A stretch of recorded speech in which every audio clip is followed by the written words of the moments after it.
Hello, hello. I'm here to tell you a story tonight. Once upon a time, there was a handsome knight who fell in love with a beautiful princess and prepared for her magnificent dowry for her betrothal. But before he could take her into the wedding chamber, a thief came, stole her away, and incarcerated her after blinding her. The knight went in search of her and spent 30 years and a few more in many trials and combats in order to find her and take her out of that prison, restore her to her previous glory, and crown her as his queen. There's a parable to this story, which is where we are going to take you tonight. Are you ready to join us in the ark? Come with us on the trip.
Whoops, I bungled that. Okay, fine.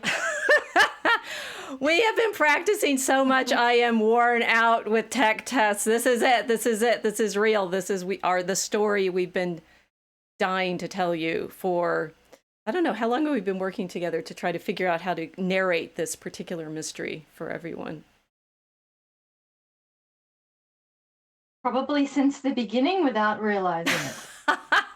Yeah, so it's the immediate backstory to the long poem that we're working on for Draco Alchemicus, but it's a story that I've been working on.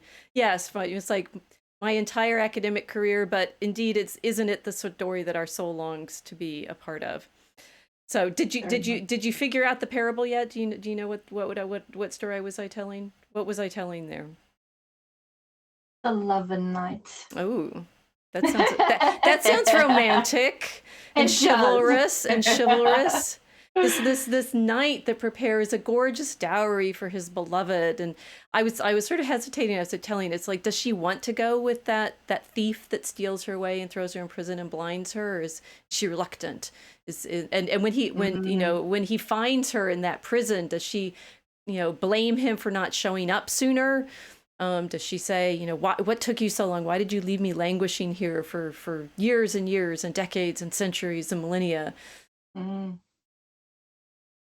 Well, it's this is the great Christian story, right? Oh, you gave it away. Oh, am I not supposed to? Oh, oops. Do you think they recognized it as the Christian story when I was telling it? Is it obvious, or is it something that we don't tend to think about as the Christian story? Well, it depends on if people are remembering Christ as the groom, as the bridegroom of the church, right? Right. But this all depends on how romantic you want to be in your Christianity. I'm not sure. I mean, I realize the story contains, if you all haven't guessed, it's a medieval exemplum. And as I was telling it, I was trying to tell it the way, the preachers might set you up, right? That you have these characters, these clearly allegorical characters in the parable, and it is meant to be, to a certain degree, obvious who the who the main characters are. But why cast the Christian mystery that way?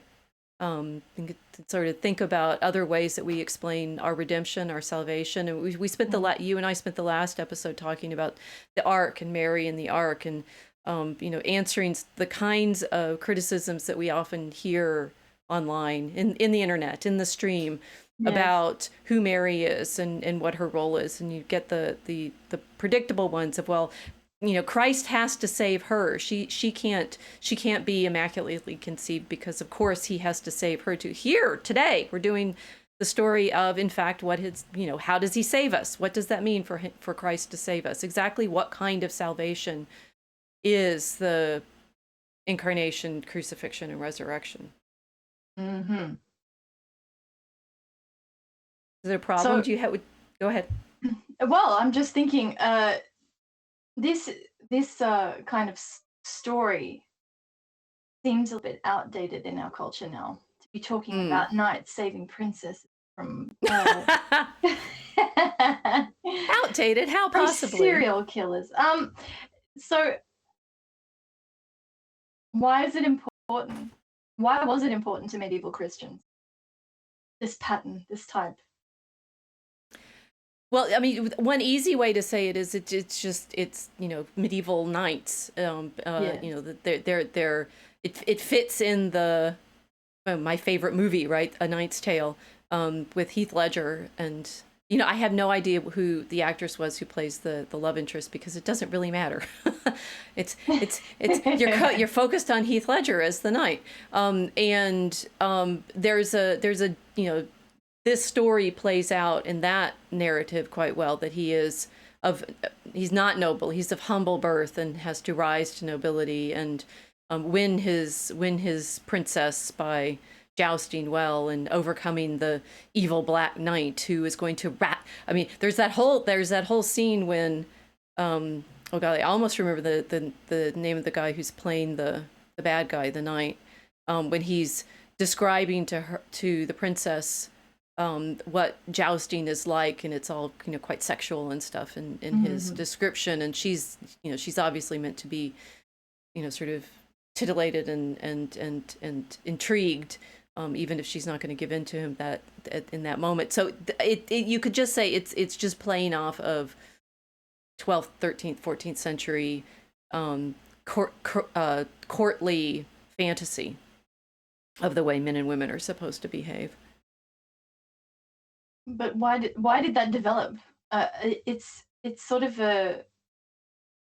it's a unique thing to, at least from my understanding, it's a unique thing to that time period, and that Western Europe had this idealized concept of courtly love, that knightly service. How did that develop? Why was it so important to them? Well, what's funny is, we can. We're in a moment in which defending chivalry comes in a variety of ways, right? Because you could say he's simping for the soul, simping for the lady, right? And there is an element of that. It's like if you tell it in the fashion that she willingly goes off with this other character, the thief. She's an adulteress. Why should the knight go after her, right? And why should he even care about rescuing her when she's has she been raped, or has she been seduced and taken away? But the sort of larger problem is the degree to which that chivalric model of knightly service and ladies giving themselves to the men who are willing to tournament in their favor. In Knight's Tale, there's the lovely exchange when Will, the knight, is saying, I will win this bout for you, and she says, why? How does that actually help me if you go poke this other knight off his horse with a stick? What could that possibly mean? So there's a kind of feeling of nonsense. Why should he battle for her? But there's also a definite violence, and is he going to go kill this thief and rescue her and bring her back? But the problem being in medieval culture, whether that actually ever happened, in Hmm. terms of, actual courtship. Marriages tended to be, even after the church steps in and makes sure that the women get to say I do, they still tend to be very much family arrangements, particularly in the among the nobility. So whether or not this is a fantasy that never gets to be realized, because of course they don't get to pick, either the men or the women, their parents are making the decisions for them, or whether it's, a fantasy of, in fact, illicit love, that the troubadour songs famously, the knights singing for the lady they can't get. Definitely, definitely the gamma or the simp model of, oh well, she should be in love with me because she's a beautiful lady and I can sing songs well for her. Hmm. It's a challenging tradition to long for at the moment, because we've seen a variety of ways in which chivalry plays out badly, I suppose. And we haven't even gotten to Give me examples. the feminist critiques. Well, I mean, you, my dear, Mm. are famous on the internet for some attacks that you make against men who do not want to behave chivalrously. Yes, I'm kind of a bitch like that. Oh, tell the viewers that don't know you as well as we do. Uh, What is your beef with what's going on in the internet courtships? the internet courtships, it's more that the horror of post-feminism Western culture has been distilled into a goop that is now spread across the interwebs. And so what you see is the worst of everything, in including how men are responding to the takeover of women by the feminist ideology.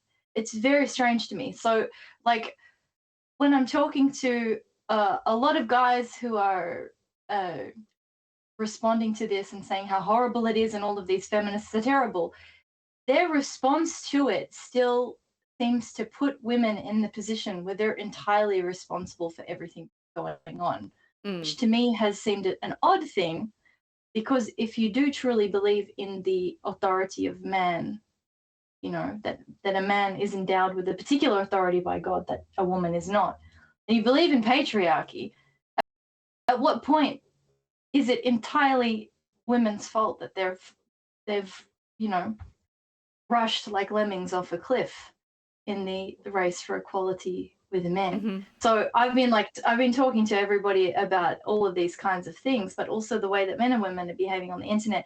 I mean, this is the first time I've been female online. I've just gone through a weird digital gender transition for anyone that doesn't know me very well. I was a man on the internet for what, 2 years? Was it, Doug? Three. About 3 years, and it was fantastic. A lot What of was people you gender fluid in your internet presence? What was different about it? What kind of character did you get to be as a man on the internet? um hmm, great question. On the internet, so I've said this before when someone said, "Oh, you should act more ladylike on the internet." So now I'm in a strange predicament, because until recently, having come out as completely female, there to me there was no point being feminine on the internet. The internet is an environment of pure intellect. You're disembodied. Right. So you're in this world where your physicality doesn't have any influence whatsoever. It's this disembodied, abstract world where you're engaged in a kind of combat of intellect and personality and creativity, which is very masculine. The way that the environment is sort of set up is built for a kind of creative competition that I don't think fits the kind of competitiveness that women are generally engaged in. So if I'm talking to everybody online, it was like, what, a year and a half before everyone realized that I may actually be a woman. It's because I got to speak with pure intellect Hmm. without pathos that comes along with being a female, and it was really lovely. and now I've gone into the other sort of stage where I have to engage with people online and be female. Very strange. I don't know if I'm doing a very good job explaining this, but Well, I'm just thinking through this. So we're our story is this Christ as lover knight rescuing the soul from the thief. yes. And the character that we wanting to explore is this chivalric knight, and Christ as warrior, which is sort of complicated. Didn't joust; he died on the cross. Um, and the sort of character of the soul in this story is female, and she represents, well, human nature to a certain extent. And then we end up with, well, this incredible, exactly for whom is this story relevant? Do women want to be rescued by Christ as knight? Well, depending on who's portraying him in the movie, right? That there is making Christ. I mean, certainly in Mel Gibson's The Passion of the Christ, he's portrayed quite masculine. I mean, he's the Caviezel's. I can't ever remember how to say his name. Jim, the handsome Christ guy, fairly tall. Yes. He's given a very masculine character, but the problem always in Christianity is he's tortured to death. So exactly how is that a heroic activity? He's not going in and slaying monsters as a true knight. There's no dragon that he gets to to slaughter and rescue the maiden from. And yet here we have this medieval attempt to in fact make the Christian story that, right, the knight rescuing the lady from the dragon, effectively. I mean, it's Saint George. Think of Saint George, and Yes. and then think, why isn't Christianity usually simply monster slayer rescues princess? Okay, so there's that you're already into several layers there. It's like, what is God? What is humanity? What is the knight? What is the dragon? And then when you were talking about, well, but in this world of the internet, where we are, I mean, in text world we're pure intellect. In visual or audio world, it's a little different. Right now, you and I are still on the internet, but now it's clear that in physical form you're maybe not what people expected from your solely verbal form, which fits with our media Yes. with our media meditations too. It's like, how can you be in text not recognizable as female, whereas in your physical reality or your oral reality, right? Our voice, it's harder to change our voices as women, that we don't have Yes. that register. Then we I don't want end up incarnate in a different way. But then on the other hand, of course, we've also been gesturing towards the problem of the internet as being this gender confused place of the rainbow people. Yes. Absolutely. And I don't want people to think that I'm celebrating gender confusion when I'm talking Right. about how hilarious this experience was. I suppose wrapping back around to how I'm having discussions with men on the internet, men and women on the internet, Right. regarding chivalry. I was born into an environment where I had to become masculine in order to perform. Every woman post third wave feminism, every single woman in a Western environment has had to become masculine. And this is something which I have been trying to explain to people. It's not just a case of feminism wanting equality with men.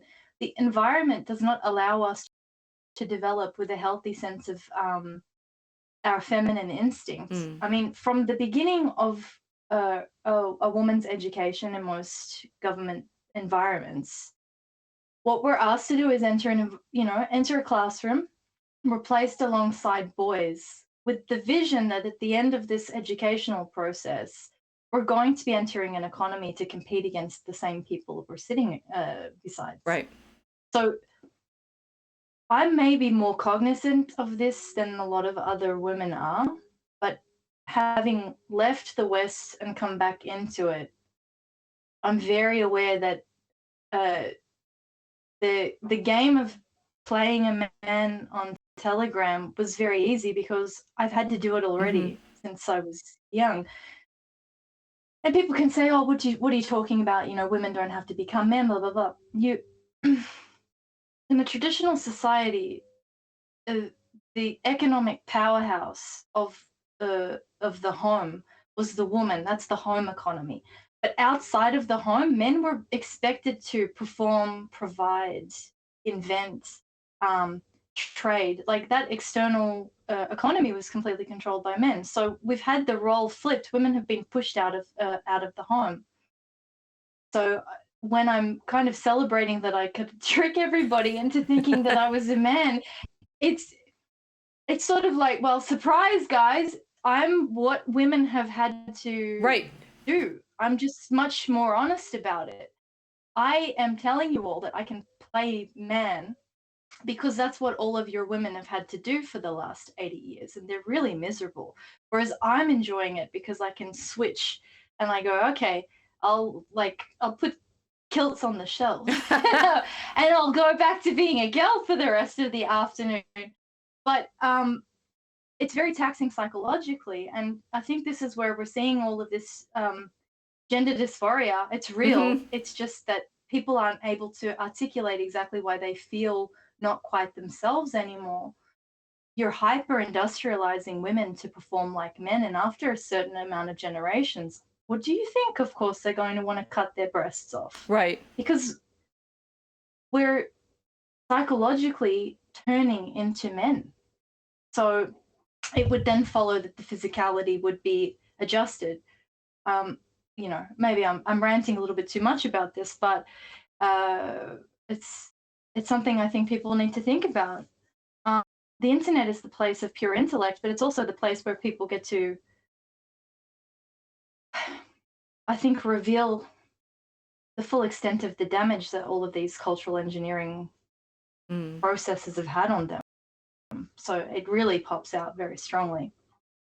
Well, I just played up. Well, I'm enjoying this because this wasn't where I planned to take us, but we're going here now Okay. anyway. I like. No, this is. I think this is like we're learning what happens when we leap in our mosaic arc and like it sails off into wait. Oh, now we're over here. That. We'll get back to chivalry. Well, we're still no, we're still. The thing is, we're still in chivalry, and we're still in sort of what is salvation and what is God's relationship to our soul. Which in the medieval story is cast as this, the princess needs rescue from the knight, and people are looking at, say, the portrayal of Galadriel in the new Amazon series, right? And she has to be in armor, or we're talking about the Joan of Arc play that's being put on in London at the Globe, and they have to make her non-binary so that she's a they. And there's an irony in that. It's like we do have Joan of Arc in our stories of what does Christ call women to be. Here she is. She did don armor, although whether we have an actual picture of her in the armor, there's a later drawing of it, what she's wearing, but we don't want to be, but there's a women putting on the armor saying, I don't want to be rescued. I need to rescue myself. Someone was showing me on Social Galactic a little spoof trailer for the Amazon series with the Galadriel, and there's a potential romantic interest, but she's gonna deny it, right? No, we're here to fight. We need to fight. And it's like, why do the women need to have the armor? What is it about putting, and I'm a little tired because I'm finally getting back to my fencing practice, right? I was at fencing practice last night, fencing women and men. Well, younger people, and the young men can beat me very effectively, and the young women can beat me very effectively. And oh, right, I'm tired. What am I as nearly 60? I'm not yet, but getting pretty close there, playing with toy swords. Training, well, I mean, from what I've learned of you fencing, you're training your self-control. It's not necessarily about the combat, is it? Well, the irony of it is that I get into fencing back 20 years, nearly 20 years ago now, because I was interested in the military metaphors in monastic discipline, which have a very strong martial character, which is kind of fascinating. And I realized that physical training, which, as we've been talking about, we don't get on the internet, right? To learn how to be. I now understand that there's a very large community out there on something called Twitch. I spent the last 2 weeks watching, YouTube videos on OBS, and wow, there's a lot of people out there that really know how to use this programming, this software to make videos and do this thing called live streaming, and they're all on this platform called Twitch, playing games, right? But they're not physical. They're a simulation of the physical, and it's like, is this spiritual, yes, intellectual? What is it? What is this media place that we're in, which we seem to need to keep thinking about as we find ourselves going further and further into the stream, that simulates combat, but isn't. A great question. For me, it's felt very much like the sharpening of an internal response to provocation.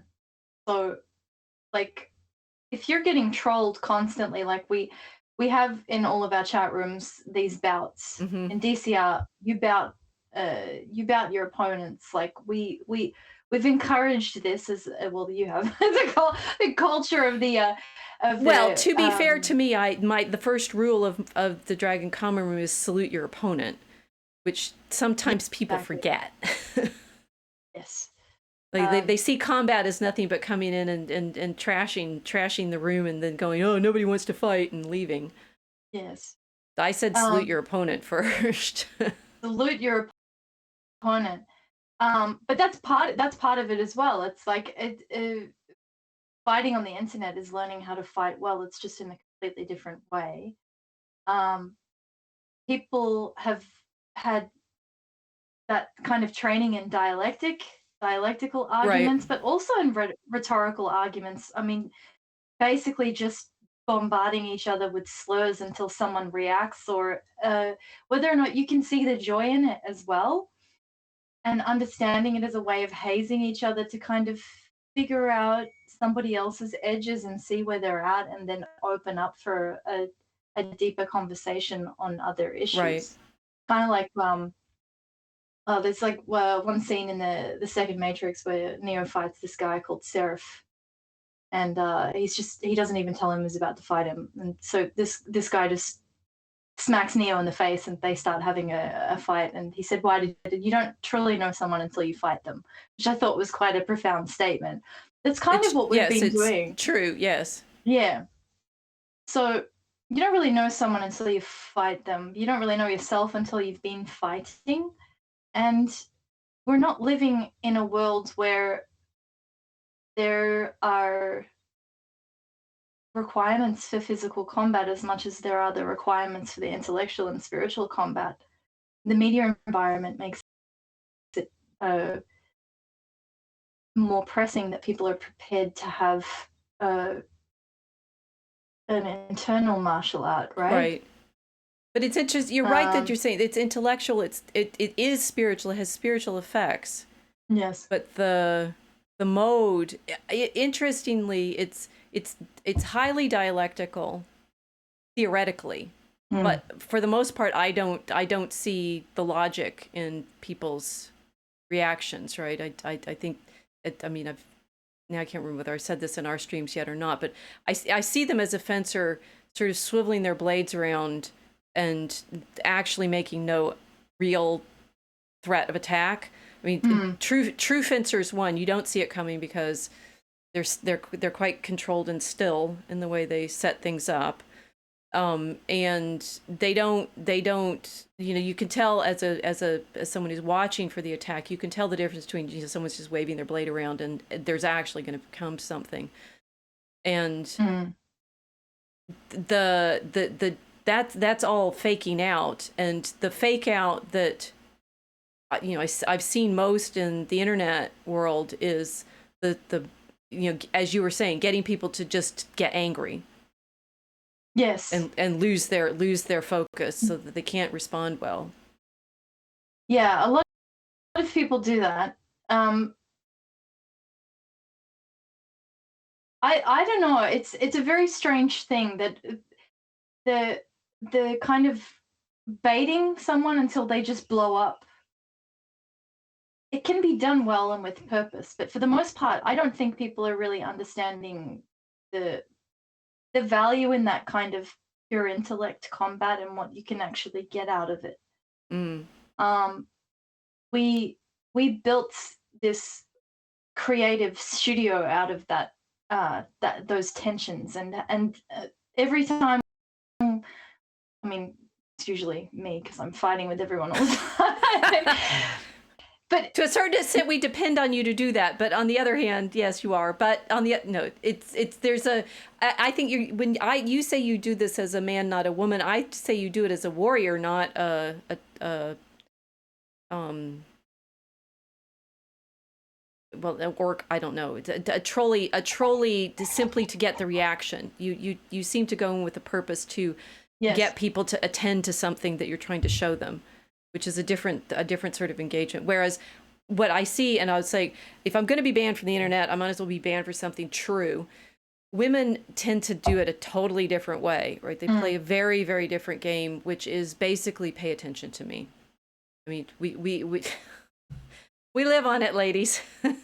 We definitely want just to have someone pay attention. I've seen that. I've seen that. I'm now remembering it watching at GCR. Right, I had a few accounts that I just had to ban because they were women, or they were behaving like women, who really all they needed to do, what they wanted to come into my chat and prance around and get all the men to pay attention to them, and I'm just like, this is not that role, not that room. Go away.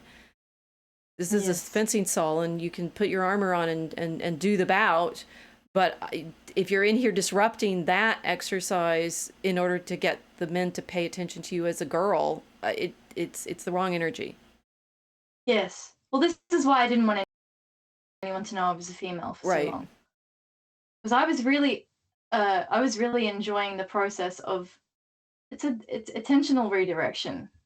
So you get the attention for the if baiting somebody, but I'm not trying to get attention for myself. The idea is to redirect the attention onto concept and to the idea. Right. People have not had enough training thinking in the abstract about particular ideas instead of making everything about themselves as, like they'll personalize the problem, or they'll say, oh, you're saying this about X. I am connected to this thing, therefore you're attacking me as an individual. That's where people will blow out. Mm-hmm. But the idea of garnering that intense focus is to try and shift it over to something which to me is just that. I mean, this is like a recreation of the dramatic arts. This is what drama was supposed to do. You're building the tension in an audience, and then getting everyone to focus on one particular thing, and then shifting it somewhere. And you're taking the audience on a journey to discovering something that you want to show them, whether it's like a particular the human psyche, or you're talking about a way that human beings relate to each other. I've done it a lot in order to get people to start discussing Christianity, Right. and start to think about the Christian faith in a very different way than people are have been used to doing. So it looks very unorthodox, and I think a lot of people have maybe thought that I was quite heretical in my approach.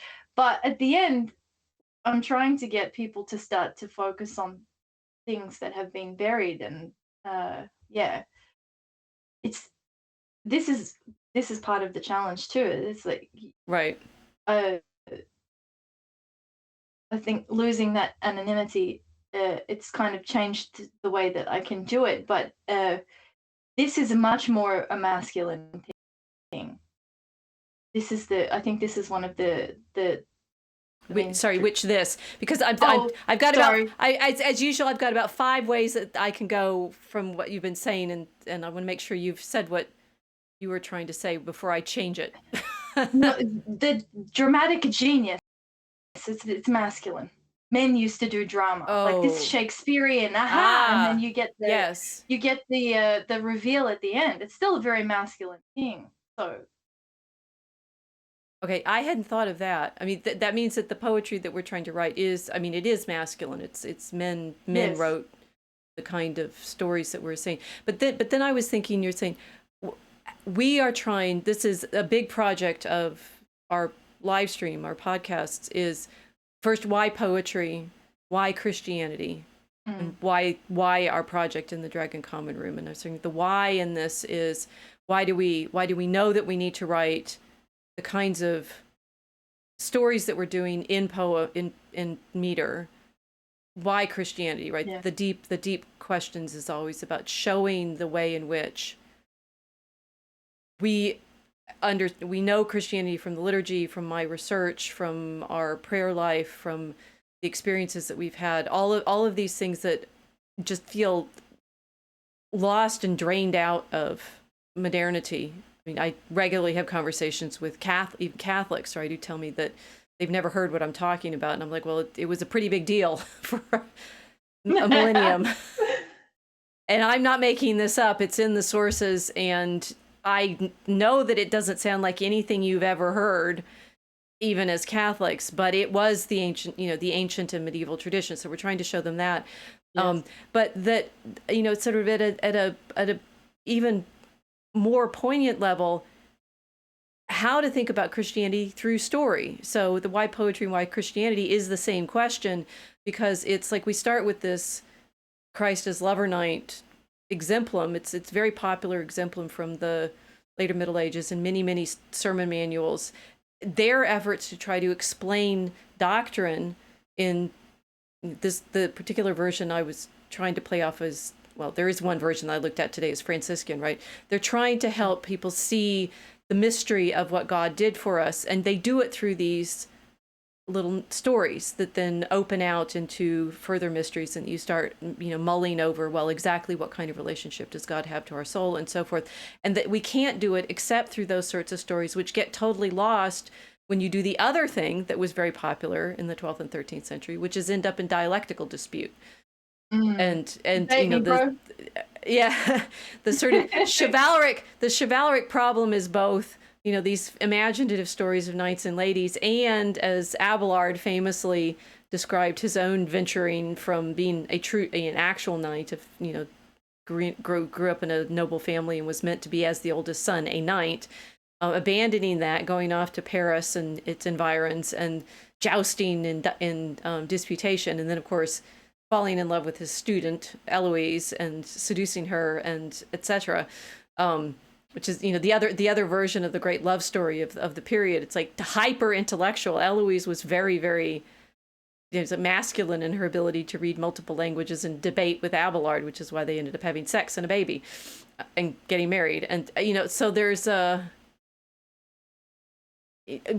guess another level of my desire to show people Christianity is that it's all of the above all of the time. It's not just can we be in these online internet debates that are proof of doctrine, or that we're also trying to show the mystery in the storytelling and art. Which I feel like it's Yes. kind of walked us, and I've walked myself into a dead end there, because it's like, well, okay, so that's what we're doing, but Well, often the this more is pressing real problem of which role should we take on. um well, that's a great question. I'm still trying to argue the necessity for chivalry in chat rooms. Okay, Not to practice chivalry in chat right. rooms, but the necessity to revive the practice of chivalry in the outside world. Um, and of course, it's hilarious because I get yelled at all the time. Well, then, like eat some soap, wash your mouth out, start behaving more like a female, and you might get a better outcome. I don't think people realize that what I'm doing is a provocation to have that kind of conversation. but it's absolutely necessary because it's anchored in the role that Christ has played for the human race. And so, as Christians, we're supposed to follow the archetype of the church as the bride, waiting for the Mm. bridegroom. Even in the way that marriage is described um, by the apostles, the wives are submitting to their husbands, but the husband is supposed to sacrifice himself for his wife in the same way Christ sacrificed himself for the church. So Would you like to be on camera? I don't think so. that was good, right on time. I missed what you were saying. Sorry. Oh, in the sense that the the process of getting married for men is an imitation of Christ Right. in the Christian tradition. Outside of Christianity, it's absolutely not. That relationship between men and women is a completely different deal, which is where my, obsession over gold digging comes in. But without Christ, everything is gold digging. There is no chivalric love without Christ showing the pattern of how marriage is supposed to be. So, um, Well, let's look. So we've opened this up as the sort of multiple layers of our actual behavior now that we need to yeah, deal with. Maybe we look at if we can look at the medieval story that I was trying to tell at the outset. And you asked me early on, like, where did this come from? And yes, I hemmed and hawed around chivalry and stuff, but there's also there's there's some more specific places that the imagery comes from, and my guess is people are not used to thinking about Christ in these terms. I mean, you were just quoting Ephesians with the husband is to the wife as Christ is to the church, but that, we read that at marriage ceremonies and say, okay, well then, so traditional wives should be submissive, and then the feminists get upset and say that's, we don't want to be submissive, we want to be riding the jousting ourselves, right? We want to be Gladriel in armor, mhm, right? So the thinking about what so what is the resistance to being, as women, to being rescued by the night in this, and what is the resistance for Christians that all of this plays out in terms of what relationship we should have to God. And it's interesting because in the medieval reading of the scriptures, this creates some very interesting gender problems for both women and men that mhm. maybe people aren't as familiar with or don't expect. So what I'm showing everyone is it's a manuscript that's in Prague. I'll put the online digital version of it in the links to the video, but it's Prague, Roman numeral 14a 17, and it's an early 14th century passionale that was made for a princess, an actual princess. She was the daughter of the king, the Bohemian king, and was an abbess. So she was a Benedictine abbess, and this is a little book of meditation, sermons and meditations that was made specially for her. And the story that I was telling you at the beginning is illustrated here, right? So at the top, we have the noble man betrothing himself to the captive young woman, the princess. In the second picture, we have the thief, the latro, who's it's like he's handing her something, so he's seducing her away with other gifts, right? And then betrays her, blindfolds her, and throws her into a prison which has flames coming out of its little tower, a flaming tower, right? So she's thrown into the darkness where she's blinded. And then we see the nobleman as a knight spearing the thief through the throat with his lance. After having, as the text explains, labored for 33 years, clearly Christ, Yes. in trying to rescue her. And then he goes into the dungeon, the fiery dungeon, brings her out, sends her back on the throne, and gives her a crown. And then it says, at the bottom, explicit parabola sequitur expositio. So here's the parable.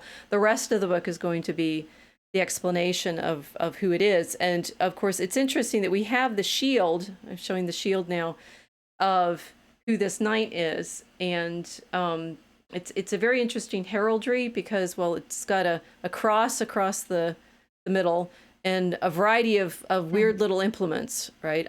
We got people in the chat. I'm wondering whether people looking at the chat can tell me what they see in the picture.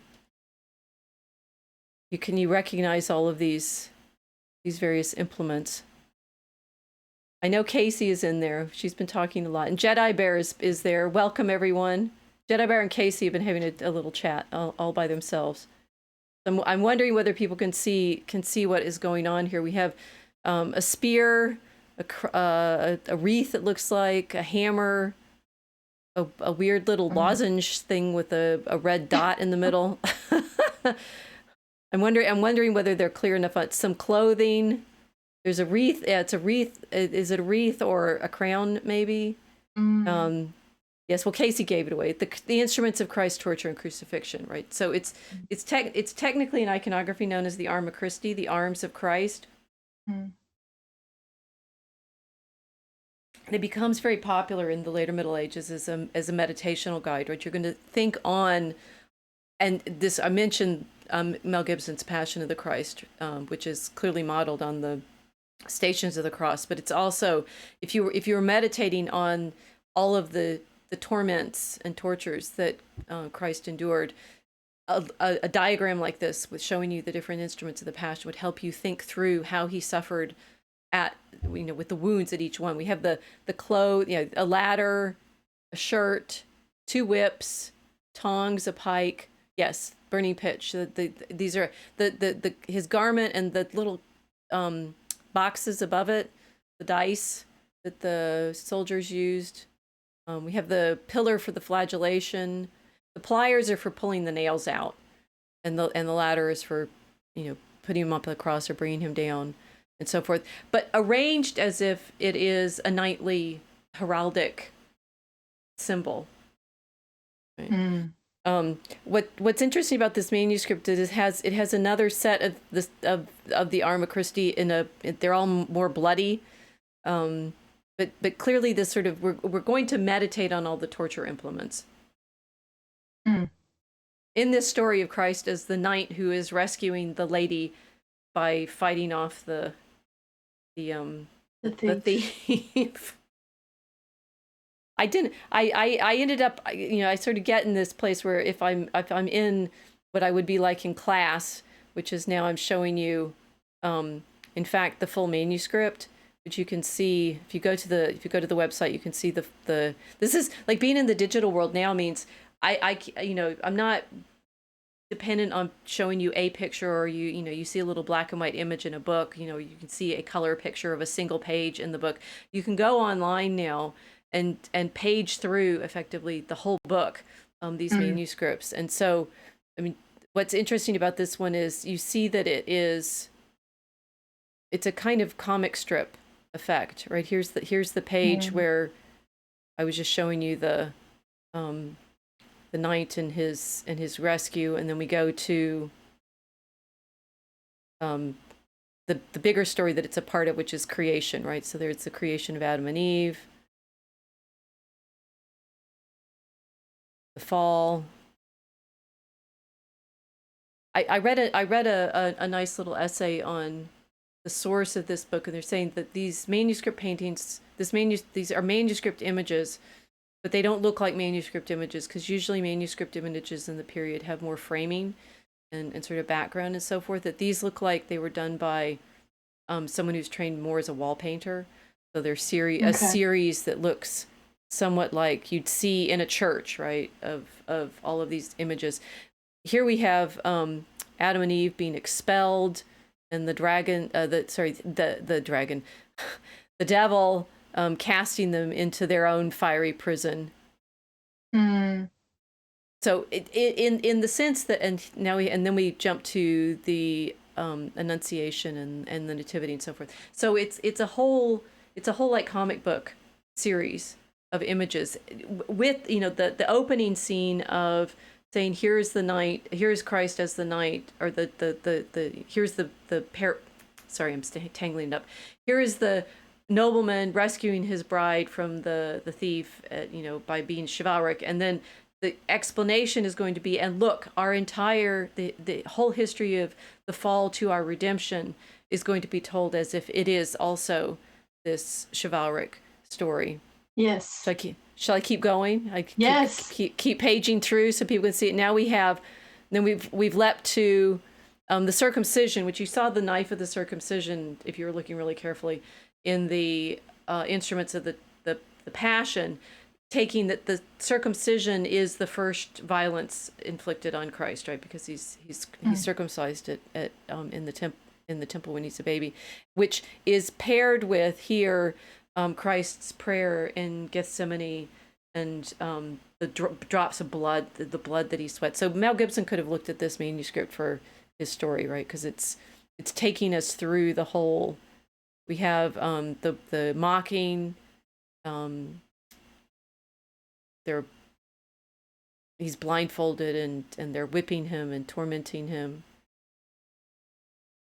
But there was an enemy that Christ was there to slay, even though he was not in a victor's position, or obviously in a victor's position on the cross, right?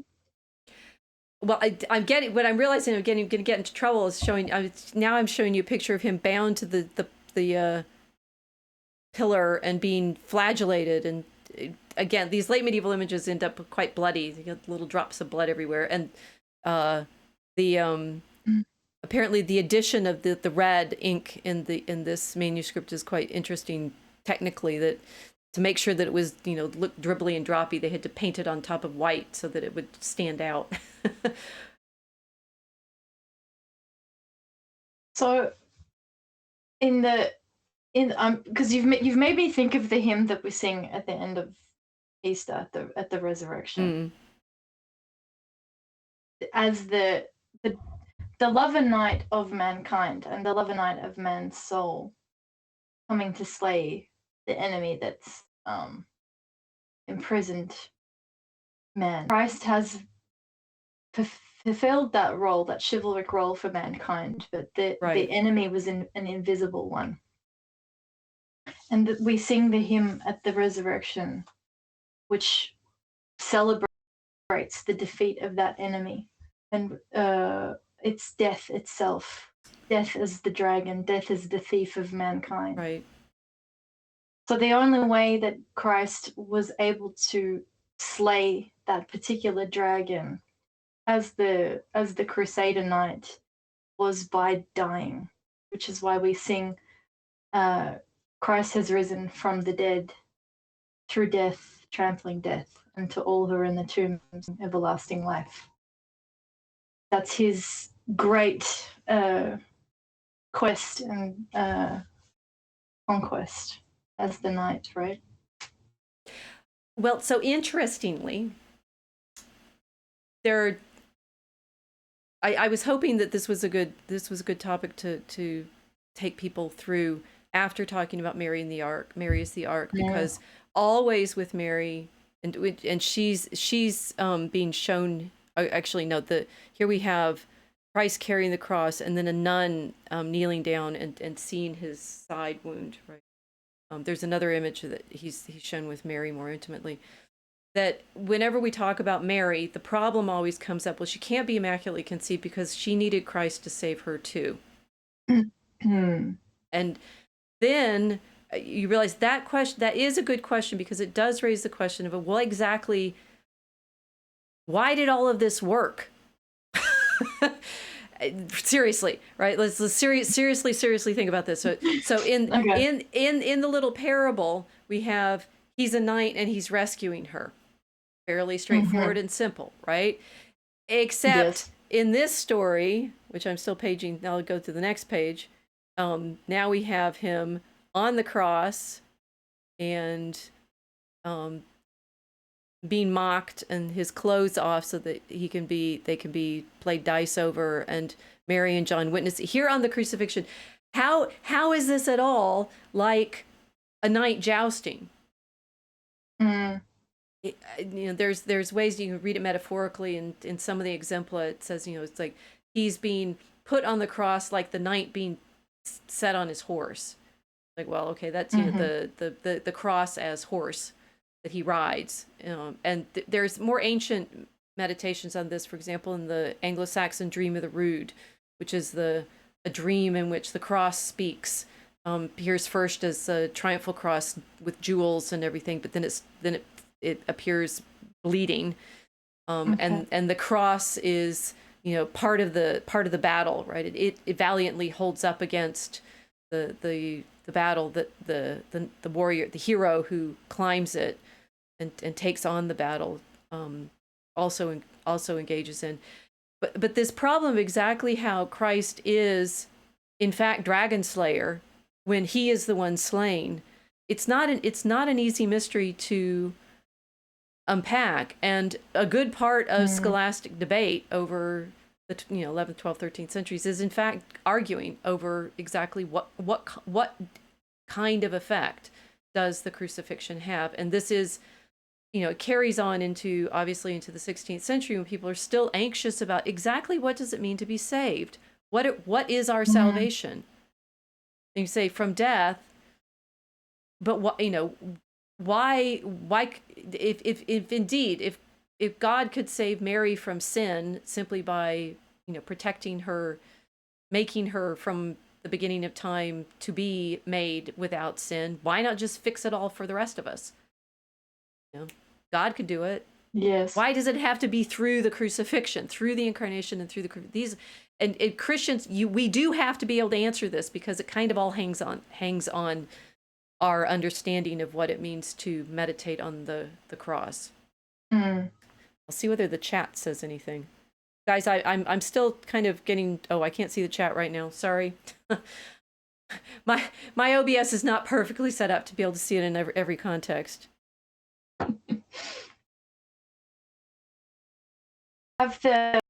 Actually, I can go to the chat. Tell me here now, chat. You go. Here we go. Casey says Christ was raised high on the cross from where he defeated death. Exactly, but how? Right? The knight is raised high on his horse from where he defeats the thief, death. So there's the parallel. So the height. Yes. The devil looks like Krampus. Yes, indeed, he does. What is the loaf of bread looking thing? I think that you probably mean the side wound. And a dove. And okay, so, but indeed, so he's lifted up on the cross. We can see the analogy and say, no, it's like being put on his horse so that he can joust with what in the crucifixion. Now, interestingly, in the earlier Middle Ages, the argument was made that the devil claimed mankind because of our sin, and Christ pays the debt for our sin, right? So the devil's due, right? The devil is owed a price because he rightfully, it's a very sort of weird problem of, can we make it legal? The devil is owed his due, and so Christ pays it. Anselm of Canterbury goes through a very, logical, and it's still to me persuasive, because he does seem to step it out, but saying, why does God become man? Why does it have to be a God man who accomplishes this debt payment? And Anselm, I write about this in my first book, that Anselm is very clear that it's a debt. We're trying to figure out how to satisfy God's honor by paying him back what he is due. God is due, not the devil. The devil we never owed the devil anything, because the devil doesn't own us. But God does deserve payment for our disobedience in some way. But the problem being, if a man simply pays it, it's an infinite debt. A human being as such could not pay it. If God pays it, well, that's basically like the Immaculate Conception. It's just sort of like snap his fingers and he's like, fine, you don't owe me anything. It's over. So Anselm tries to argue it through and say, well, it has to be a God man, because it's only in this way that both conditions could be satisfied. Yeah, the only one with enough credit to pay off all the debt, man. Right. Well, in the way Anselm tells it, And Anselm's Archbishop of Canterbury in the early 12th century, after having been abbot at Bec, and he's very famous for my world, for some prayers that he wrote. One of which is one of the most famous for meditating on Christ's suffering, saying, "Why, oh my Lord, was I not there to see you suffering in this way?" But in his philosophical meditation, he's saying, he'll say, "Why does this suffering have to take the form that it did, which is, the incarnate Son, because only God can satisfy God's honor with this repayment, but it's humanity's debt, so it has to be a human being who makes the offering. So it needed to be both." And that's where you get early scholastic reasoning, right? It's like there's got to be some logic here. I'm going to figure out exactly why these two things have to go together, and Anselm tried. Then we're edging dangerously close to the debate on the formula for the hypostasis, which I don't like having. But but then you realize why the question comes up, because if in fact, I'll go back to the web pages because the chat is stunned in horror. If you think of it solely in terms of this is a man who was tortured to death. It's horrific. What kind of God demands that human sacrifice, which is what non-Christians tend to say, and some yes. and non-Catholics tend to think when they look at crucifixes as ornament. It's like, how can you spend your worship meditating on this torture victim? That torture victim and that cross is the orientation point for everything else, though. That's why we have to meditate on it and focus on it, because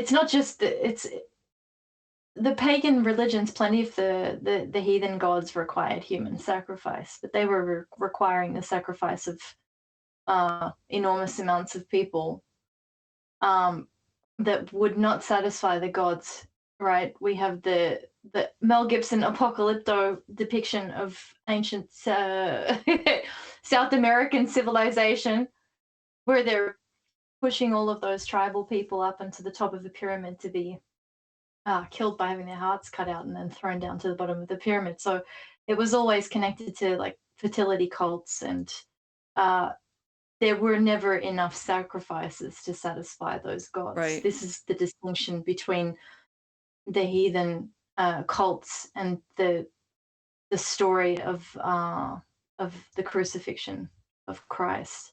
Is this can only happen once, and it's not a sacrifice demanded of someone who's unwilling, like a war captive or a slave. This is the Son emptying himself of all of his infinite majesty to become a man. It's a completely self-emptying and loving expression towards mankind, that he's stooping down to our level, coming to play with the pigs, so to speak. So it's not, for us, we're not seeing this as, oh, you're staring at the evidence of God's cruelty. This is the evidence of God's mercy, because this would have been the only way for mankind to be reunited with the Lord. So it's just a perspective change. Right. People are looking at Catholics from the outside and thinking, you're meditating on a tortured man. This is absolutely gross. We're looking at it as a meditation on the second person of the Holy Trinity becoming flesh to take on that role of intercession for us. It was not done against his will. It was done fully with his intention to empty himself and become one of us. That's the really humbling thing about it, is you're staring at the infinite creator who's just become despised and spat on as the thieves that were on either side of him. Right. Why? Right. And this, Why indeed? why indeed, and this is what I see in this effort in a little cartoon series like this, and the framing that they're giving it. It's a deep meditation on, indeed, what kind of scene is this? And we're saying this is the love that God had for Yes. us. This is a love story.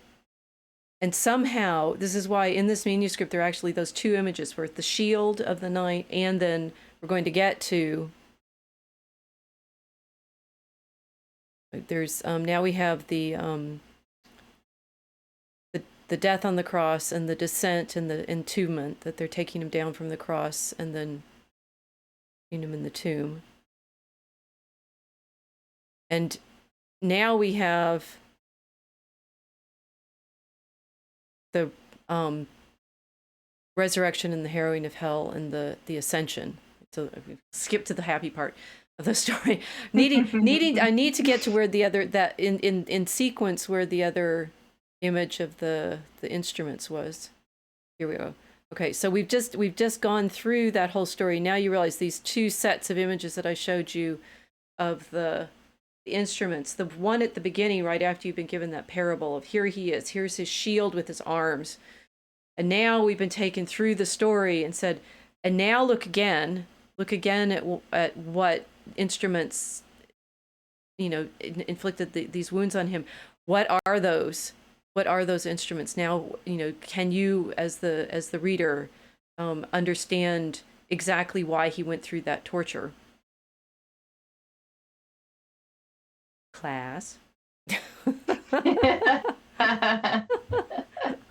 Who understands? I think I forgot to put a chat into this screen, so they say. Casey is doing the most here. So enter the dialectic. How can you forget the debt that was paid? The crucifixion is the debt paid. Well, see, this is interesting, because I think maybe you were typing that when I was talking about Anselm. There's two different models here that are in tension. One is the debt paid, that God's honor needs satisfaction. That's Anselm's satisfaction theory of the atonement, right? That God's honor needs to be satisfied, and there's no, it's a very futile, but also debt is economic in this sense too. It's coined. There's a lot of economic metaphors in the 11th century meditations. The debt needs to be paid, and only God can pay himself, as it were. So there's that satisfaction. But this lover knight story is taking you into a different kind of relationship with God, saying that it's not really the debt in these meditations. Casey's saying Gibson managed to show the humanity of the sacrifice. Victim hunters, you knew that they deserved death, but you still pitied them. Mike, to understand our suffering. Our suffering, indeed, is Christ suffering on the cross, and with all of these instruments that I can go back to. Is it about our understanding our suffering? This is actually key to the story that we're writing in Draco Alchemicus. What the meditation that I was having on how do we flip our understanding to see why we say what the crucifixion is. I mean, it's like I flip back and forth between thinking that the satisfaction theory is a good one, the debt paid one, because it's like, yes, we did sin so much against God, and his honor requires somebody to pay that off, which is, it's in weird ways why I think people get upset with the Immaculate Conception. It's like, she should have had to, suffer through being sinful like the rest of us until, Christ took care of all of us at the same time. Why does she get to have a good, why does she get to have a grace-filled, sinless life and we don't? I'm not sure people say it quite that way, but there's sort of a fury at the lack of equality in Mary's experience, rather than a recognition of the hierarchy of blessedness. I don't know. Versus what in fact is being shown in these late medieval meditations. They get gorier and gorier and gorier, right? It's a thing that's hard often for people not familiar with this imagery to be okay with. It's like, why are they so awful and prurient and nearly pornographic. If you've seen Gibson's movie, it gets, it's like at the end of it, you're like, I'm not sure I want to watch that again. That was pretty rough. It's a snuff film. Yeah, almost. It is, isn't it? It is. I mean, technically, watching. Well, I mean, Caviezel didn't die, thankfully, but Well, he doesn't run despite from the being horror. Being caught, hit by lightning, something. It's like somebody got some. Sometimes it's truly physically perilous playing Jesus in a movie. Yeah. Well, the Gibson does not run from horror, which is why that movie's so beautiful. Because I think we've tended to sterilize that story a lot. He humanized Christ very well. Yes. In the Passion, he did. He really did. But I'm just thinking in terms of like the knight coming to get the woman who's been stolen. There is the sense also that the only way to reveal his virtue is to show what he's capable of doing with the stolen woman, the stolen love. It's not just the payment, like the coin for the credit card that we all racked up over the millennia, as much as it is the actual revelation of him in glory, in his mercy and majesty. That the only way to see that aspect of God truly is to look on him crucified. That's the ultimate act of mercy on his creation. So I mean, in that sense, to save the human race, or the knight going to save the woman who's been captivated, it's as much a revelation of the knight as it is a story about how somebody was saved from a thief. Right. How would we know that the second person of the Holy Trinity was that magnificent if we hadn't seen him in that despised death, tortured, and buried? It was the most horrific way of being condemned to death you could imagine. It was the only way to see him as the perfect one that he is.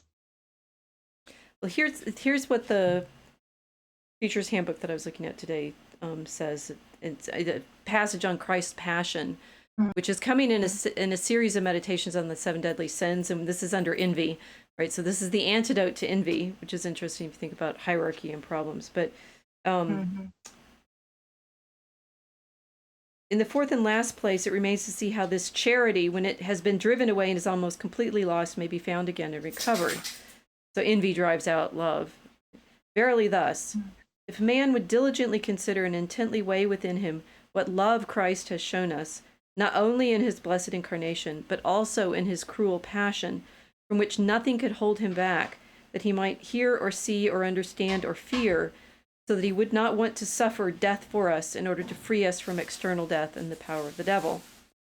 And this is the thing. For Christ wanted to show his exceedingly great love, than which there is none greater, when he offered his soul to God the Father for our redemption, and gave his body most humbly and without guilt over to death, after the word of John 15, greater love than this no man has, than a man lay down his life for his friends. So in this context, they're saying there's redemption, and redemption is actually like redemption from captivity. It's pain for the slave to be redeemed. Like it's literally a ransom. It's a ransom. Ransom payment. They're ransom payments, but and I still struggle myself with exactly how the death is a ransom payment. Maybe we're getting there as we're talking about it, but the reason for this lover night story is saying this is God showing his love for humanity, that he is the crucifixion is the proof of the enormity of his love for humanity, and that the more you meditate on what he suffered, the more you see how much he loved us. Mm. And this lover knight story comes in this interesting retelling of Ovid and Virgil, and it's um, quite odd. But spiritually speaking, this knight Aeneas, because he's playing off of Virgil, is Christ, who loved this girl, man's soul, so much that in order to make her rich and noble, he took on him our nature and became poor and entered a fierce war for her sake against the enemy of mankind. In it he was so terribly wounded that, as Isaiah says, from the sole of his foot to the top of his head there is no soundness in him. As he issued from this war hardly alive, he confidently approached the door of the soul for whom he had suffered so much, so that she, moved above all else by love and compassion, might comfort and refresh him in his need. Then he knocks that he may be let in, as is said in Revelation 3, "See, I stand at the gate and knock." What else? Indeed, there he calls out loudly the words of the Canticles, the Song of Songs. "Open, my sister, my friend, my turtle dove." But then she's ungracious and so forth. So there's, I mean, obviously what we're trying to get you to here is there's scriptures behind all of this. And a very interesting interweaving of scriptures, including this idea of God being passionately, desperately in love with humanity. Mm. And it's not just in the New Testament. It's actually the entire story. And therefore then the crucifixion starts to make more sense if you see it in the context of this love. But for example, things like why are these late medieval crucifixions so incredibly bloody and gory? Well, because they're reading the prophets like Isaiah that says he was so wounded. That's Isaiah 53. Now I have the marks in my Bible for all of these things that I wanted to get to quickly. There we go.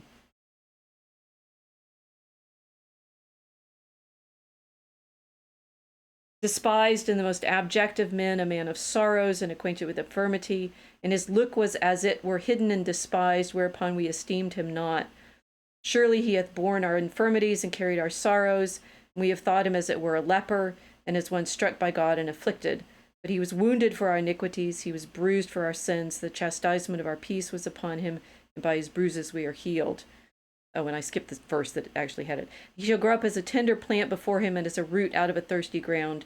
There is no beauty in him, nor comeliness, and we have seen him, there was no sightliness that we should be desirous of him. So the late medieval crucifixion images are trying to realize that prophecy, saying there's nothing left of beauty in Christ on the cross. And Gibson is trying to show that too, right? He's just completely beat up. Mm. Therefore, it is actually meant to then show the truth of Christ as revealed in the prophecies. And here, because he went through this suffering, that fulfills this particular description. Yes. But why does he have to go through all of this? Sure. We have not answered that part yet. No.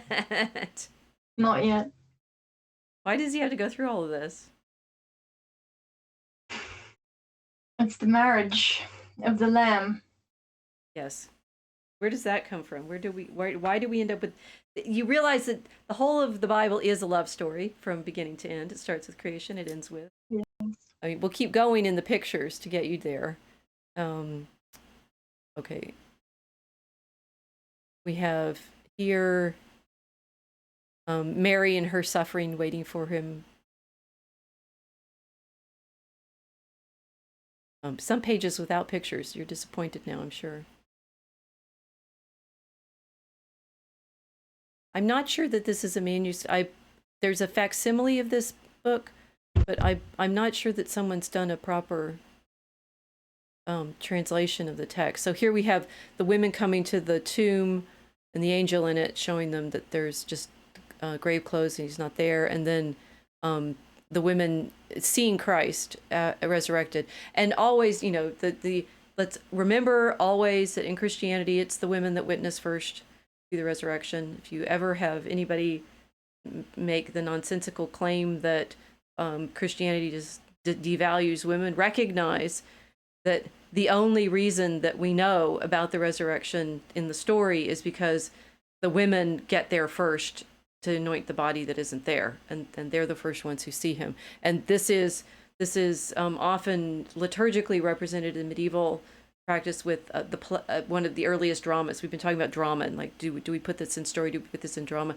This scene of the three Marys going to the tomb is liturgically considered one of the first, the earliest dramatic performances that the church does. From the 10th century or so, we have scripts of the women going to the tomb. So, played by men if they're doing it in a monastery. Interesting problem. But it's the women that go to the tomb and find it empty. And then we have various appearances of Christ to his mother. There's a lovely picture. Yeah, oh, this one I like. This is the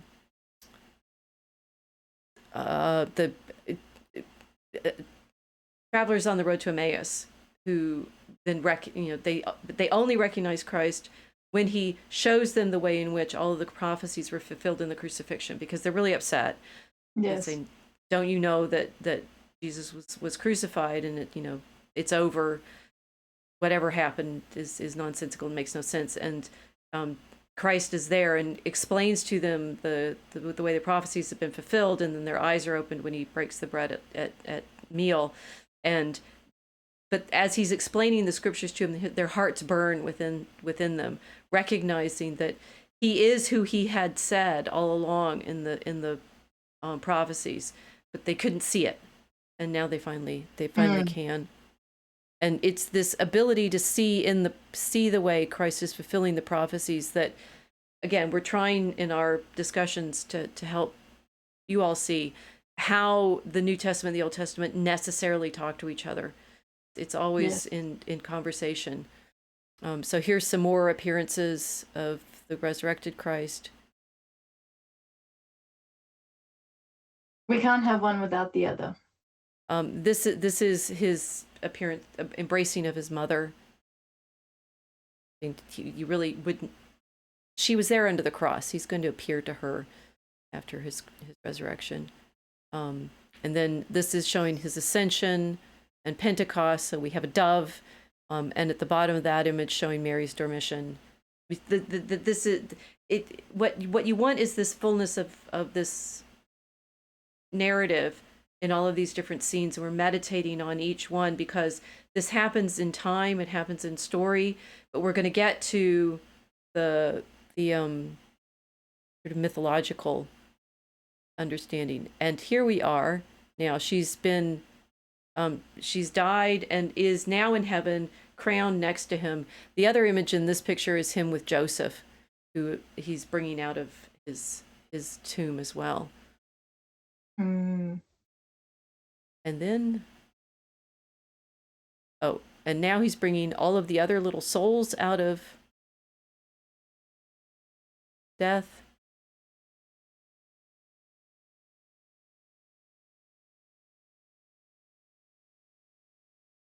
And here we are, splash scene. This is what we're aiming at, which is, I can show the whole thing. Here we go, heaven. This one's the choirs of angels. There's another one that shows the different saints, right? But it's this hierarchical court with Christ and Mary at the top, and then the ranks of all the angels. But the next picture shows the ranks of all the saints.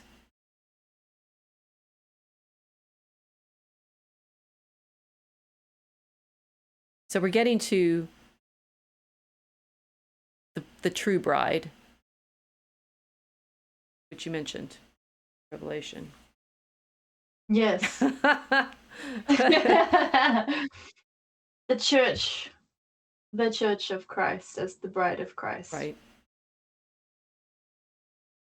Which is the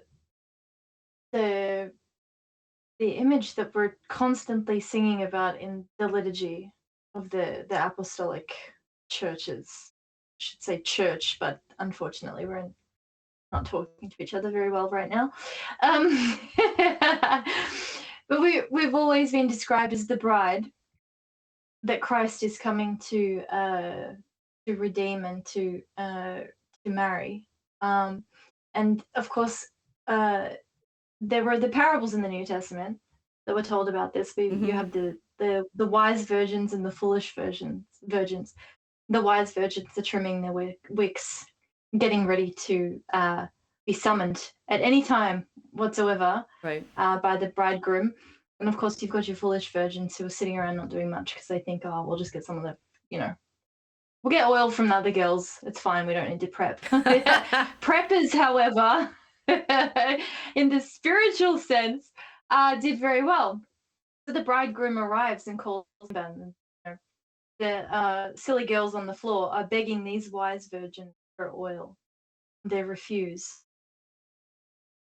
because they said, well, what are we supposed to do? We won't have enough for ourselves if we give it to you. So they leave with the bridegroom. But this is the image of the church. Why marriage? It might seem uncomfortable, but it's the best way of describing the unification of man and Christ. The only way is the marriage of becoming one flesh with Him. But this is a bit of a scandalous topic amongst modern Christians, is it not? I've spent so many years studying these medieval images. I forget that people don't know all of them. No, they don't. and therefore, when I read something like, oh, let's see, let him kiss me with the kiss of his mouth, for thy breasts are better than wine, smelling sweet of the best ointments.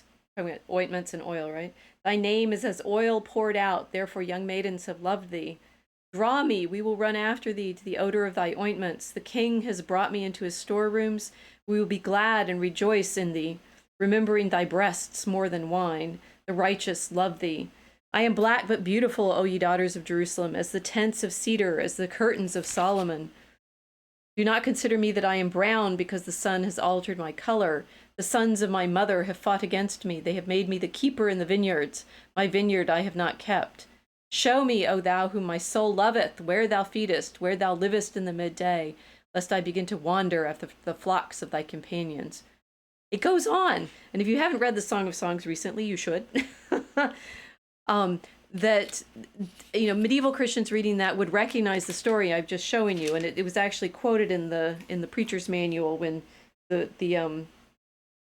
the bridegroom calls to the bride saying, open, my sister, my friend, my turtle dove, is quoting from the Song of Songs. And that the Song of Songs, this love poem in the Old Testament, is understood as the conversation that Christ has with soul, the church, Mary, all of those, right? That there's this both the individual soul and the church as his bride are both seen in the bride, as is Mary, who is especially his bride, right? But she's not, that it's like we're all a bride. The entire picture that is on screen right now is Christ and Mary at the top. She's, crowned and seated with him in heaven.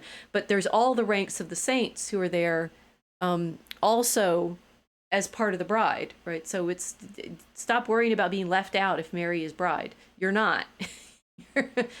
You're the bride too, in the heavenly Jerusalem, with all of the virgins who are with her singing the new song of the Lamb. Yeah, the New Jerusalem. That's remarrying his people as a completely redeemed Jerusalem. So it's not just like, oh, we're going to make a new one. It's the renewal of Jerusalem itself, spiritual sense. But the image of him is that he has to enter into our in order to redeem us from our slavery. So this is what we're focusing on in Draco Alchemicus a lot. It's what it actually means for Christ to enter into the slavery of mankind, the bondage of flesh, this kind of world system that we've built up around ourselves after the fall. Like what it actually means for him to experience it and to draw us out of it. Talking about the way we've behaved, right? And this is, Yes. I think, the thing is, I think I was trying to remember whether we've talked about this in the streams yet now, but I'm going to like highlight it now. The place where this story of God as lover shows up is in the Old Testament, and it's very specifically in the prophets, and it's for example in Ezekiel, when as the chapter heading says, so that I don't have to read absolutely the whole thing. Under the figure of an unfaithful wife, God upbraids Jerusalem with her ingratitude and manifold disloyalties, but promises mercy by a new covenant. Christianity is simply reading the Old Testament, saying, "Oh yes, it's there. We're going to find it all." And the way in which Jerusalem is described is as a harlot. Right? The whore of Babylon in Revelation is actually a recapitulation of what is the city like when she falls away from God. And this is in Ezekiel, God is describing all of the ways in which he ornamented her as bride. I clothed thee with embroidery and shod thee with violet-colored shoes. I girded thee about with fine linen and clothed thee with fine garments. We've got bracelets, we've got jewels, we've got gold, we've got linen. And thy renown went forth among the nations for thy beauty. For thou wast perfect through my beauty, which I had put upon thee, saith the Lord God. But trusting in thy beauty, thou playest the harlot because of thy renown, and thou hast prostituted thyself to every passenger to be his. And taking of thy garments, thou hast made thee high places sewed together on each side.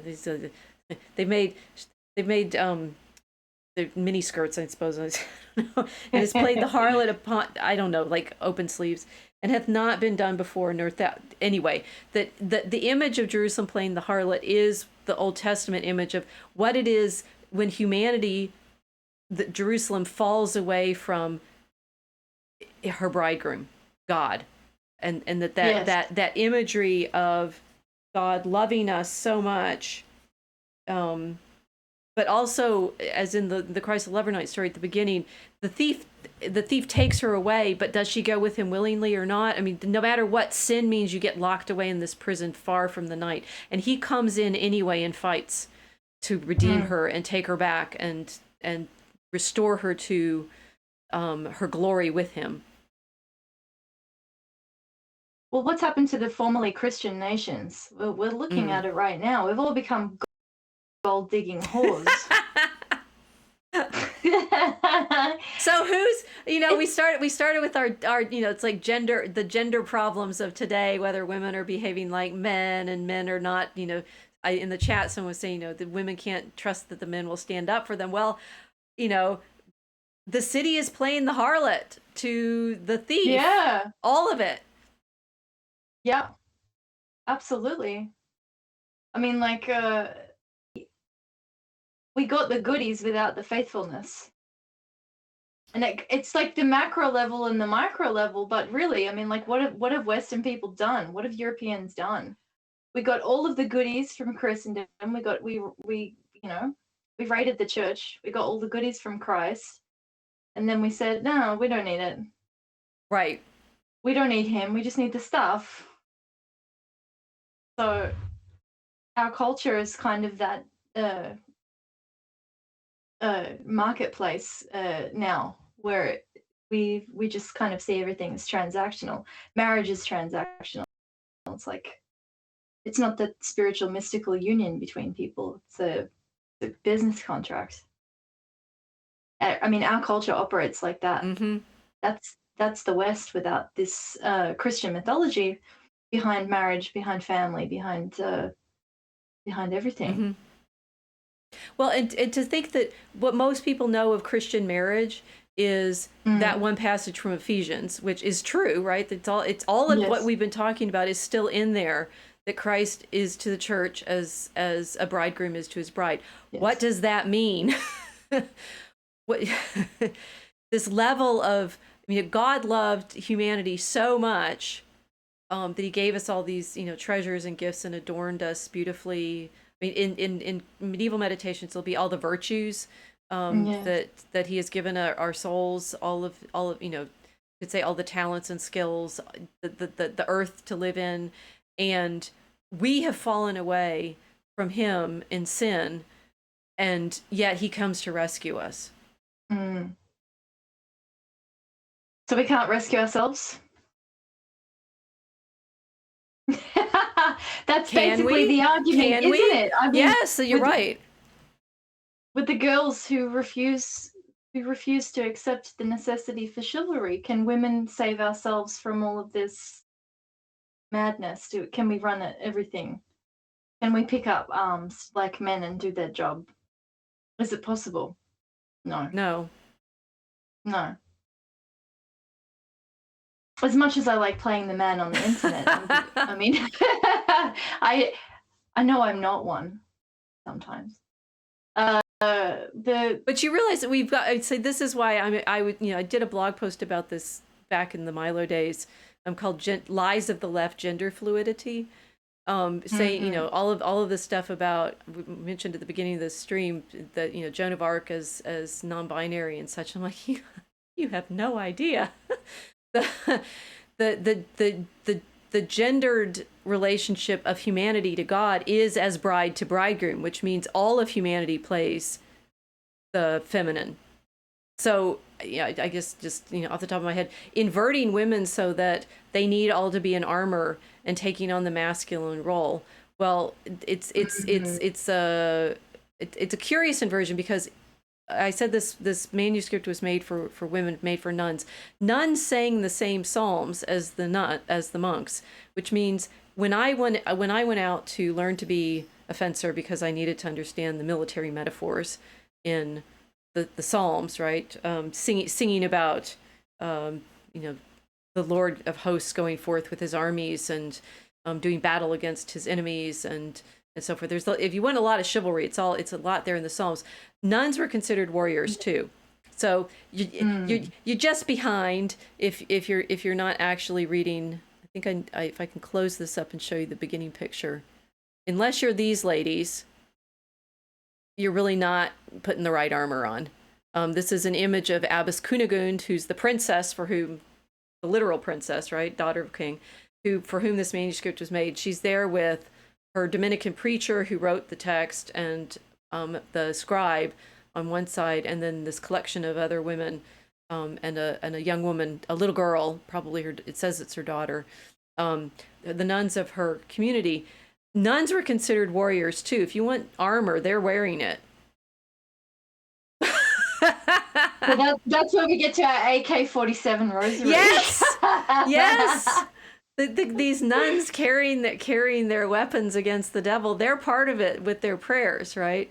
But the obverse of that is that humanity, all of humanity in relationship to God, is feminine, the bride.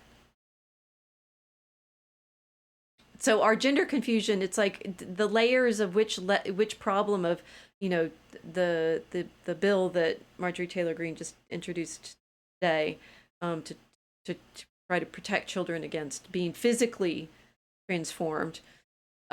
It's like taking these physical transformations on without being willing to appreciate the spiritual effects that they're having, and vice versa, right? That maybe we're chivalrically disordered because we're not, in fact, in the proper chivalric relationship with God.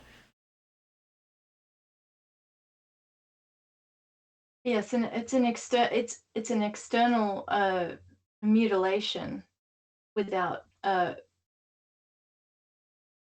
without fully accepting responsibility of the other sex as well, which I find very Mm, interesting. Because people want to be changing their gender without assuming. I mean, for example, if you're a woman, the women are wanting to change their gender and not realizing this actually means if you're going to assume the identity of a man, then you should rightfully be responsible as a man. Uh, I don't know if they're thinking of it in this way, but uh, the cosmetic change, I think, is, yeah, as I said before, it's just a revelation of an existing dysphoria. mm. But giving the fullness of a masculine responsibility to a woman is, it's impossible. We can't do it, at least in my opinion. We can't build civilization. We can't hold civilization. We never will be able to. The women. the surgeries will be, yeah, the women, the women cannot do it. Well, see, what's interesting is the medieval nuns actually had a masculine role. They're monks, Mm, and since yes. both monks and the nuns are celibate, there's stories about how they're not, but they're ideally celibate. Um, and that the nuns are, the nuns are given an honorable role and a significant role as prayer. I mean, when people talk about, oh, pray for me, pray for me, pray for me, what the people that did most of the, intercessory prayer in this fashion in the High Middle Ages were often the women. We Mm, have people writing to the nuns specifically asking for their intercessory prayers for the souls, and the women themselves taking on that role. These women have a masculine role, right? This is, Gladriel in armor has nothing on Cunigund and her nuns, who are mhm, up there against the devil in their prayer life and discipline to it. Look, they're an army. Look yes. at them in uniform, right? They are there as an army.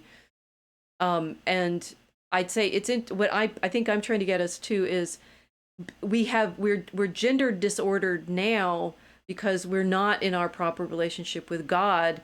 I mean, the internet is full of things saying God is the Father, God is the Father. It's like, yes, which means you as the soul are in relationship to the Father, not simply, not just as he's masculine and it's patriarchy. No, no, no, no, no. The soul, the city, the church is to God as the beloved bride is to the bridegroom. And it's Yes. it's interesting, if we don't have that spiritual hierarchy of human and divine, divine and human properly ordered, we're disordered in all of our other relationships. So it's much more complicated. It's, I say, simpler and more complicated than simply saying, the social relationships of men and women need to be traditional. Well, I don't, most people don't even know what traditional is Which in my, tradition? which which one have we been talking about, right?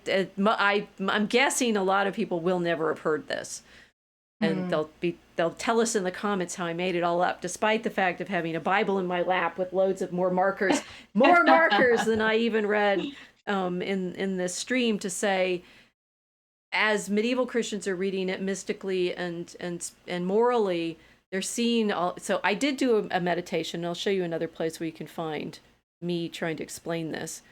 Um, I'm also fencing Barrett prayer, which is actually topical to our talking about this military imagery for women and prayer and so forth. And my fencing Barrett prayer blog started back in 2008 as a meditation in this guise, and this is, I have on screen, and I'll put it in the links, an early meditation that I did when reading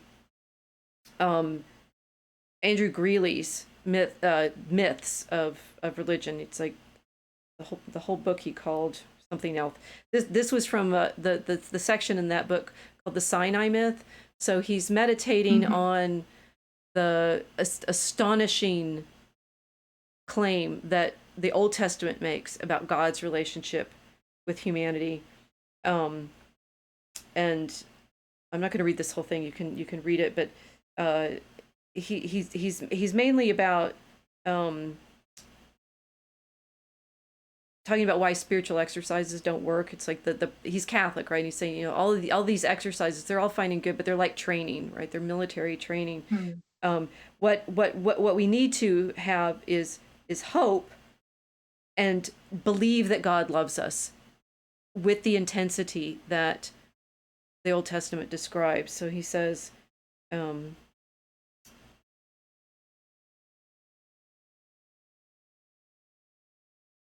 he's saying there's a hypocrisy in creating the hope, um, and that this love of God is shown for us, for example, in the Song of Songs. So, me, indeed, so great is God's overflowing of kindness and love for us, that God pursues us with all the passion of the bridegroom of the Song of Songs for his bride.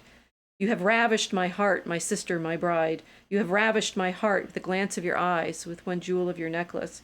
How sweet is your love, my sister, my bride. How much better is your love than wine, and the fragrance of your oils than any spice. And then Greeley comments, Quote, those who will be offended by the imagery will be inclined not to take the imagery seriously. There is something undignified about a God who permits himself to be described as lusting for his creatures. In addition, it is also incredible that God should pursue us with a passionate tenderness, the way the groom pursues the bride in the Song of Songs. We may even applaud the imagery as being beautiful, but still refuse to live lives in which we really believe that the ground of being, the ultimate, the absolute, or ipsum esse, as we used to call him familiarly in the days of scholastic philosophy, really relates to us as a passionate lover. Beautiful symbol, yes, but scarcely one that can be taken literally, end quote. And my meditation in this exercise for the day is believe this. And I'm like, I can't, it's too hard. How can you take that on, to imagine that, yes, God is saying to the soul, behold, you are beautiful, my love. Behold, you are beautiful. Your eyes are doves behind your veil. Your hair is like a flock of goats moving down the slopes of Gilead. Your lips are like a scarlet thread, and your mouth is lovely. Your two breasts are like two fawns, twins of a gazelle that feed among the lilies. You are all fair, my love, and there is no flaw in you. That's the verse that's taken to describe Mary and the Immaculate Conception. So it comes, it's like it's a reading through of the Song of Songs. But this is about the soul. Come with me from Lebanon, my bride, come. And, saying I've been reading this text for many years because by the time I wrote this, I'd written my dissertation and my book on the imagery in the Song of Songs. And getting to Greeley, who's saying this is about God's love for his bride. This is, and it's not just you personally. William James, when he wrote his lectures on psychology, said, Gertrude of Helfta, one of these nuns from the late Middle Ages, Benedictine nuns, late 13th century, 14th century, she describes herself as being loved by God and, Christ, and it's also prurient, and you're like, well, it's in the book. And it's in the book of God describing his love for Jerusalem, his love for his bride, the city.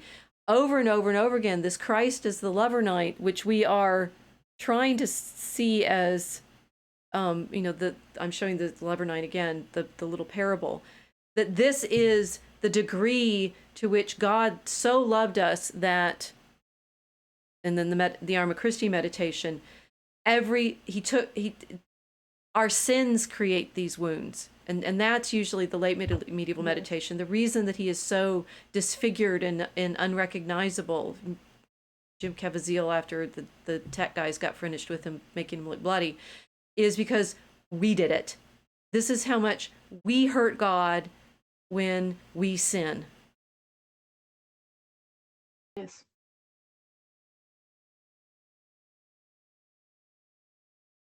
Our harlotry has disfigured him. Yes. It's us. And so when we get on the internet and people are, arguing theology and arguing, the right, which institution has the right leader, I just see this image, we're doing it again. We're throwing dice for his garments, trying to decide which of us gets to have the unwoven garment, the one that goes back all the way without blemish. Nobody ever made a mistake in our tradition. I'm gonna rant now. Do it. I've been watching videos, and one of my I do a shout out if I could remember how to pronounce his name, Michael Freyer, right? He's got a lot of really good how to do OBS videos, and he says, don't rant, be happy, have fun on your live stream, but you can rant occasionally if my rant. If you are proclaiming yourself righteous, go and look at this image again. See that it's our harlotry that did this to our bridegroom.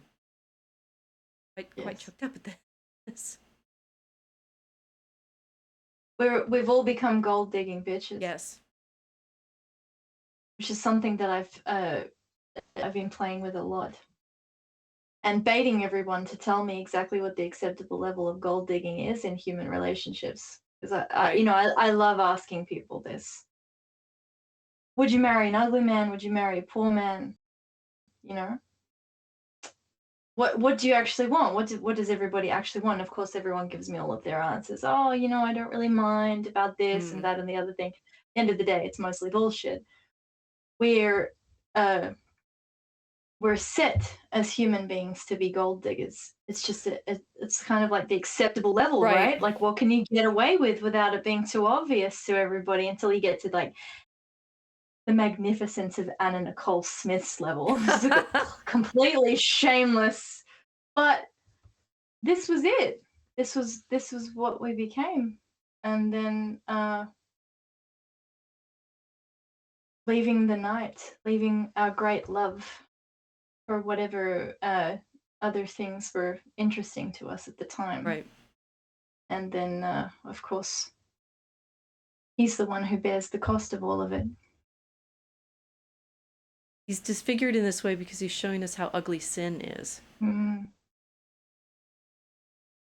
yes,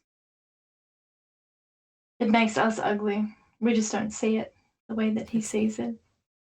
exactly, and he had Mm. to show us this is, and these are the late medieval meditations. I did a paper back in the day when I praying by numbers, right? And there's meditations on how many wounds he carried.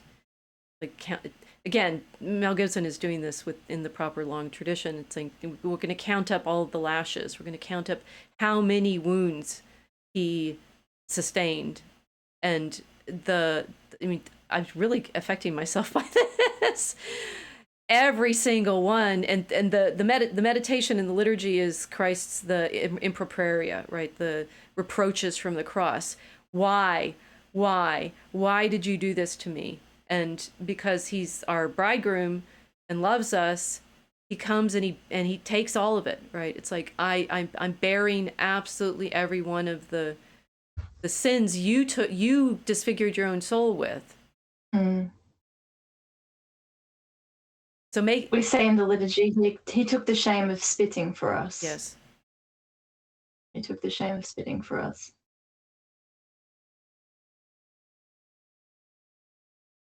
We're all harlots, all of us. This is the interesting thing with the culture wars and the discussion over things like OnlyFans and what's happened to women. Well, in particular, our inability, our lack of virtue, our inability to submit to men. Everyone's screaming, "Oh, submit, submit, submit!" But you know, uh, it's just kind of like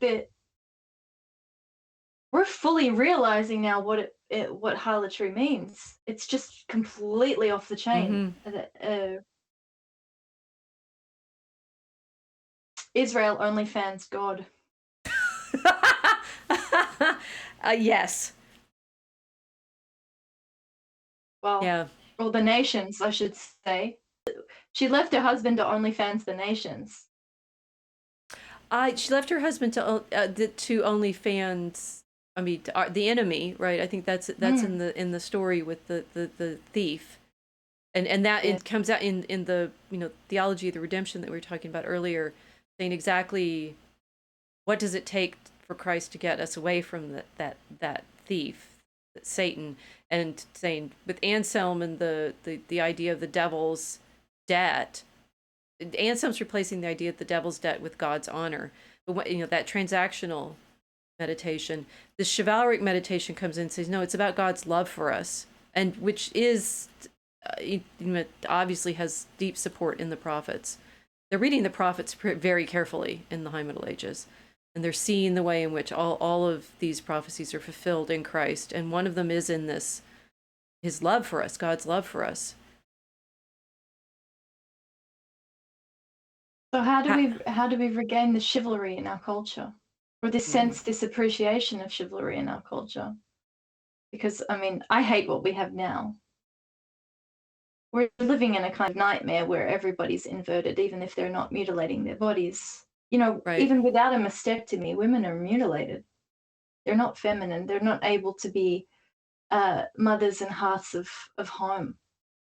They've been pushed outside of their natural role. Men have been um, distorted in their own ways as well. So, it, I suppose that I'm saying this because this is why I'm talking about it online so much. Right. It's that without this chivalric love, without this understanding of the relationship between Christ and his bride, our culture cannot function as a Christian culture. We absolutely need chivalry. Exactly.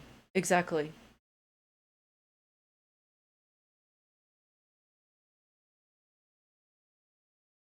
How to build it.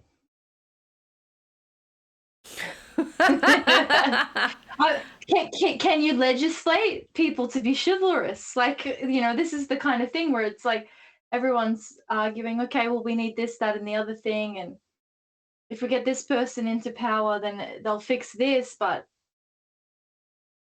can this be legislated? This is a completely different level.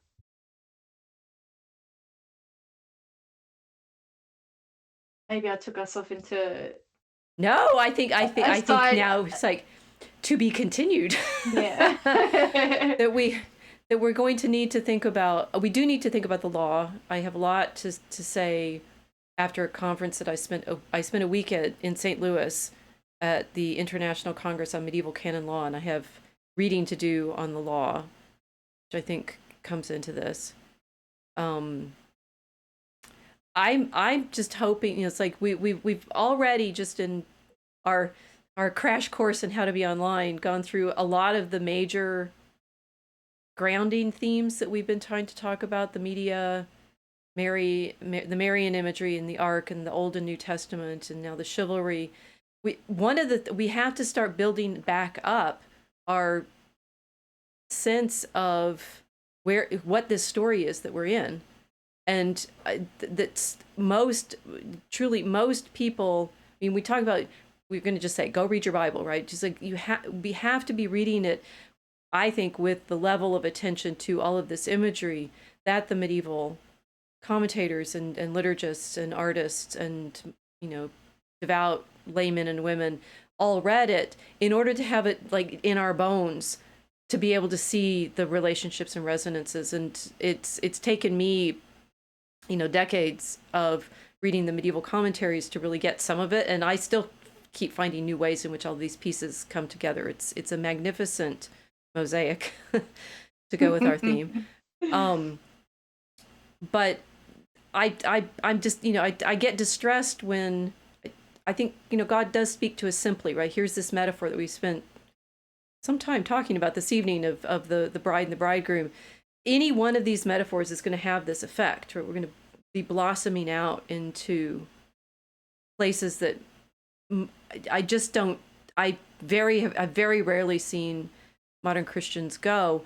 And I'd say maybe, I was trying to think in McLuhan terms with the internet, what we retrieve by being on the internet. Well, one thing is 2-hour-long sermons.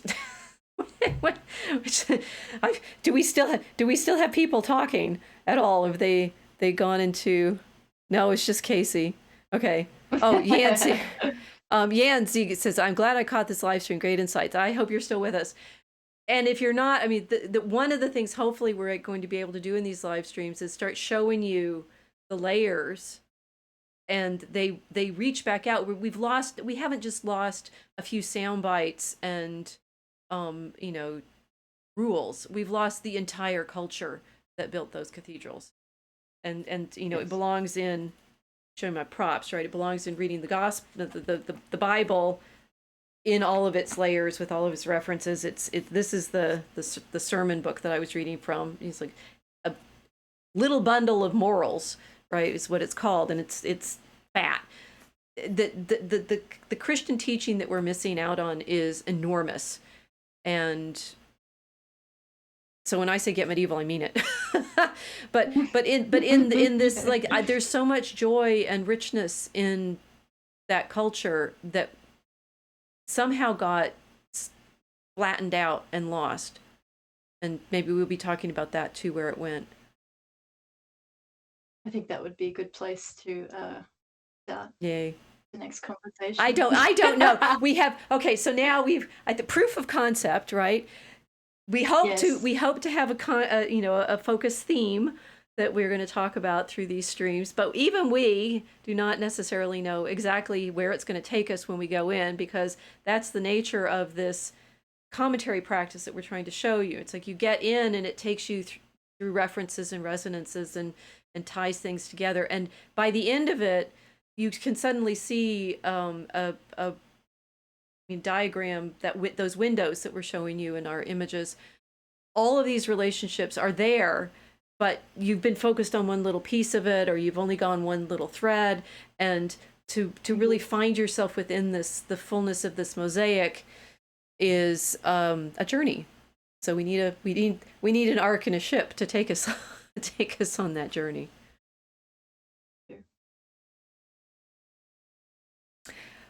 Well, so thank you for joining us, everyone, and we look forward to seeing you on the next live stream. We are sharing this on Facebook, so sorry, on Facebook, not yet on Facebook. We are sharing this on YouTube.